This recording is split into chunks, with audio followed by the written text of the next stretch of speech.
हाँ जी, अस्सलाम वालेकुम आप सबको मेरी तरफ से। जैसा कि आप जानते हैं कि कल जो चीफ इलेक्शन ऑफिसर हैं उन्होंने एक नया फरमान जारी किया और जिसकी वजह से जो है बीजेपी के 25 लाख जो नॉन लोकल्स हैं वोटर्स उनको यहाँ इंक्लूड किया जाएगा। And I think this is the last nail in the coffin of electoral democracy है। पहले जो इन्होंने रिगिंग करनी थी वो तो आधी रिगिंग कर दी जिस वक्त डिलिमिटेशन कमीशन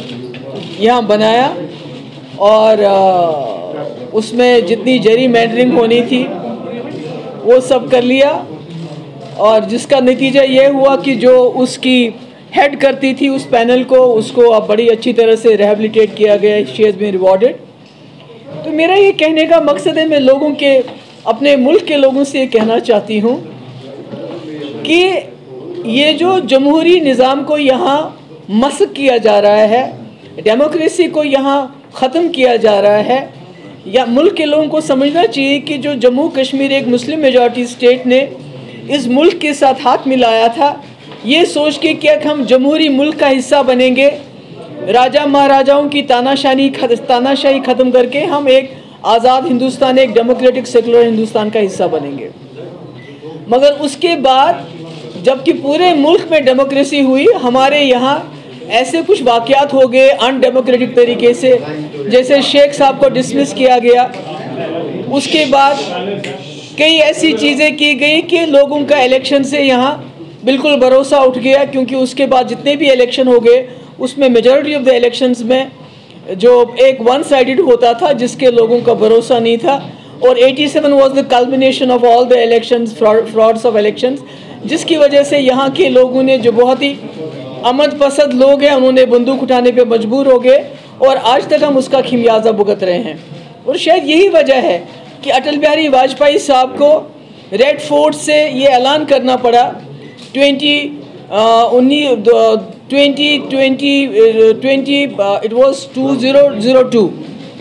2002 में उनको ये ऐलान करना पड़ा कि हम जम्मू कश्मीर में फ्री एंड फेयर इलेक्शन कराएंगे। और उसके बाद इलेक्शन में बेहतरी आई और जम्मू कश्मीर के लोगों का इलेक्शन प्रोसेस में एक भरोसा हो गया। मगर जो हम आज देखते हैं, जो इस वक्त हो रहा है, ये जम्मू कश्मीर एक लेबॉर्ट्री बन चुका है बीजेपी के लिए।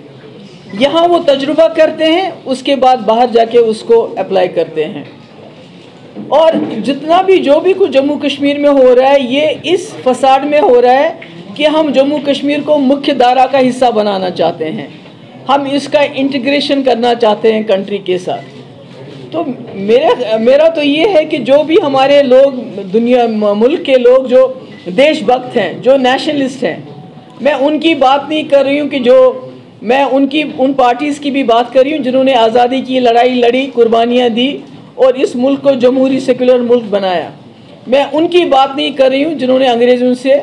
माफ़िया मांगी, अंग्रेज़ों के साथ मिल के रहे, जिन्होंने अंग्रेज़ों के ख़िलाफ़ नहीं बल्कि अंग्रेज़ों का साथ दिया। मैं उन हिंदुस्तानियों से कहना चाहती हूँ कि आप समझिए बीजेपी आपको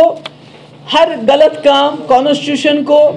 मलियामेट करके उसको भी नेशनलिज्म का नाम देती है। जो जम्मू कश्मीर में हो रहा है ये सब वो कह रही है कि हम नेशनल इंटरेस्ट में करें, कुछ भी नेशनल इंटरेस्ट में नहीं हो रहा है, सब कुछ बीजेपी के अपने इंटरेस्ट में हो रहा है। इन्होंने 2019 के बाद जम्मू कश्मीर में अनकॉन्स्टिट्यूशनल तरीके से 370 हटाया, 35 से हटाया, स्पेशल पोजीशन हमारी ख़त्म की, इंडियन कॉन्स्टिट्यूशन को सबवर्ट किया और ये बताया आप लोगों को कि ये ज़रूरी है, ये नेशनल इंटरेस्ट में है। ये सब बीजेपी के अपने इंटरेस्ट में है, क्योंकि उसके बाद हर इलेक्शन में इन्होंने जम्मू कश्मीर के प्लाट बेचना शुरू कर दिया इलेक्शन में कि आपको प्लाट मिलेगा, हमने जम्मू कश्मीर में ये किया। और आज जो जम्मू कश्मीर एक तजुर्बा गाह बन चुका है पूरे मुल्क के लिए, आज न सिर्फ जम्मू कश्मीर में डेमोक्रेसी खतरे में है बल्कि अगर आप देखेंगे ये रिगिंग का जो सिलसिला है ये पूरे मुल्क में है। अब फ़र्क ये है कि कई स्टेट्स में रिगिंग इलेक्शन के दौरान होती है जिसमें एलिगेशंस लगते हैं, EVMs को इस्तेमाल किया जाता है, पैसे को इस्तेमाल किया जाता है, मसल पावर इस्तेमाल किया जाता है। और दूसरा हिस्सा आपने देखा इलेक्शन के बाद किस तरह रिगिंग होती है, उस गोवा में देखा आपने, कर्नाटक में देखा आपने, मध्य प्रदेश में देखा, महाराष्ट्र में हाल ही में देखा, और अभी झारखंड और राजस्थान लाइन में लगे हैं, जहां ये पैसे के बलबूते पे, पावर के बलबूते पे, और खासकर ईडी जो इनका अकलौता अलायंस पार्टनर है उसके बलबूते पे रिगिंग करते हैं और रिजल्ट अपने हक में कर देते हैं। तो इसका मतलब है कि न सिर्फ ये जम्मू कश्मीर के लोगों को एक हिसाब से डिफ्रेंचाइज करना चाहते हैं, क्योंकि जब 25 लाख बीजेपी का वोटर बाहर से आएगा तो जम्मू के वोट का क्या फ़ायदा होगा, कश्मीर के वोट का क्या फ़ायदा होगा। तो इसी तरह मैं मुल्क के लोगों को बताना चाहती हूँ कि जब आप किसी को चुनते हैं, उसके बाद ये पैसा और ईडी का इस्तेमाल करके उस सरकार को गिरा के अपनी सरकार बनाते हैं, तो बीजेपी का एक ही मकसद है, किसी तरीके से हर जगह बीजेपी की सरकार बने। और जो जम्मू कश्मीर वो अब करना चाहते हैं वो भी इसलिए है कि वो किसी लोकल ऐसा करें कि जो कोई फासिस्ट लोकल होगा यहाँ